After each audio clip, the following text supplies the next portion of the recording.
आज का जो हमारा टॉपिक है वो बेसिकली क्या है, हम immunological blood transfusion reaction discuss करेंगे। सबसे पहले हमारे पास क्या है, एलर्जिक या एनाफिलेक्टिक रिएक्शन। सबसे पहले एक बात ज़हन में रखनी है, अगर बिफोर गिविंग द ब्लड, हमेशा ब्लड देने से पहले हमें कुछ टेस्ट परफॉर्म करने पड़ते हैं। वो बेसिकली कौन से टेस्ट परफॉर्म करते हैं वो हम देख लेते हैं यहाँ पे। बिफोर गिविंग टू ब्लड यानी बिफोर यानी ब्लड देने से पहले हमें कौन कौन से चेक करने पड़ते हैं test. Number 1, blood group check करना पड़ता है कि ब्लड ग्रुप है कौन सा। सेकंड, हमें हेपेटाइटिस बी, सी और HIV और इसके साथ इन्फेक्शन की स्क्रीनिंग करनी पड़ती है। अगर हम इन चीज़ों की स्क्रीनिंग नहीं करते हैं, ये क्या करेंगे, ये ब्लड के अंदर यानी रेसिपिडेंट के अंदर जाके रिएक्शन करवा देते हैं। तो सबसे पहले हमारे पास जो टॉपिक है वो कौन सा, एलर्जिक या एनाफिलेक्टिक रिएक्शन। तो बेसिकली क्या होता है, एक पेशेंट जो ब्लड रिसीव कर रहा होता है उसे क्या बोलते हैं, रेसिपिडेंट बोलते हैं। यानी पेशेंट जिसने ब्लड रिसीव करना है उसे क्या बोलते हैं हम, रेसिपिडेंट। एक पेशेंट जो ब्लड दे रहा होता है उसको क्या बोलते हैं हम, डोनर दे रहते हैं, डोनर कहते हैं। देखिए, अगर रेसिपिडेंट जो ब्लड ले रहा है उसके अंदर क्या इम्यूनो डेफिशिएंसी है, किस चीज़ की, IgA इम्यूनोग्लोबुलिन A की डेफिशिएंसी है।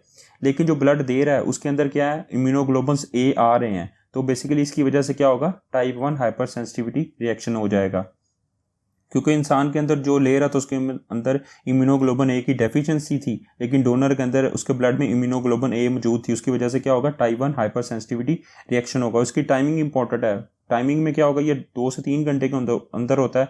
और क्या करेंगे, जो मैस्ट सेल्स होती हैं उनकी डीग्रेनुलेशन होती है। आपको पता है मैस्ट सेल में क्या होता है, हिस्टामिन वगैरह होते हैं, और उसकी वजह से क्या होता है, आपको इन्फ्लामेटरी मीडिएटेड रिएक्शन हो जाते हैं, इन्फ्लामेटरी मीडिएटर्स। अब बेसिकली हम इसे बुक से भी डिस्कस कर लेते हैं। और इसकी वजह से क्लिनिकल फीचर कौन से आ सकते हैं इस रिएक्शन होने की वजह से। नंबर 1, इसकी वजह से urticaria आ सकता है इंसान को। सेकंड पे क्या हो सकता है, इसको पेशेंट को प्रूराइटिस हो सकता है, ठीक है। थर्ड पे क्या हो सकता है, एनाफिलेक्टिक रिएक्शन हो सकते हैं, एनाफिलेक्सिस हो सकता है। नंबर 4 पे क्या होता है, हाइपोटेंशन की सिम्टम्स आ सकती हैं, और उसकी वजह से क्या होगा, शॉक हो सकता है और रेस्पिरेटरी डिस्ट्रेस हो सकता है। ये सारे क्लिनिकल सिम्टम्स आ सकते हैं ब्लड ट्रांसफ्यूजन रिएक्शन की वजह से।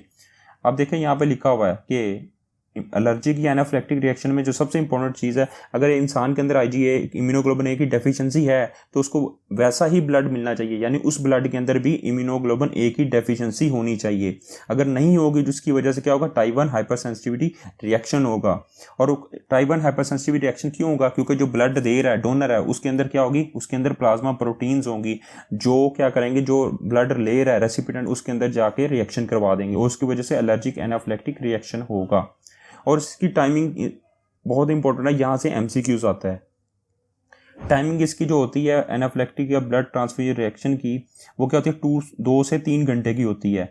उसमें क्यों होता है, देखें, टाइप 1 हाइपर सेंसिटिविटी रिएक्शन होता है तो उसमें क्या, जो मैस्ट सेल्स होते हैं उनकी डीग्रेनुलेशन होती है, और आपको पता है मैस्ट सेल में हिस्टामिन वगैरह होते हैं, और उसकी वजह से क्या होगा, इन्फ्लामेटरी मीडिएटर्स यानी इन्फ्लामेटरी रिएक्शन होंगे।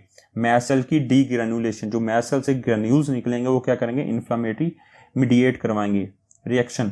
अब इसकी वजह सिम्टम एलर्जिक है, urticaria है, प्रूराइटिस है, एनाफिलेक्सिस, वीजिंग, हाइपोटेंशन और रेस्पिरेटरी रेस्ट और शॉक की सिम्टम्स है। ये मैंने आपको पहले क्लिनिकल फीचर में बता चुका हूँ। एनाफिलेक्सिस हो सकता है, वीजिंग, हाइपोटेंशन और रेस्पिरेटरी रेस्ट और शॉक हो सकता है एलर्जिक एनाफिलेक्टिक रिएक्शन की वजह से।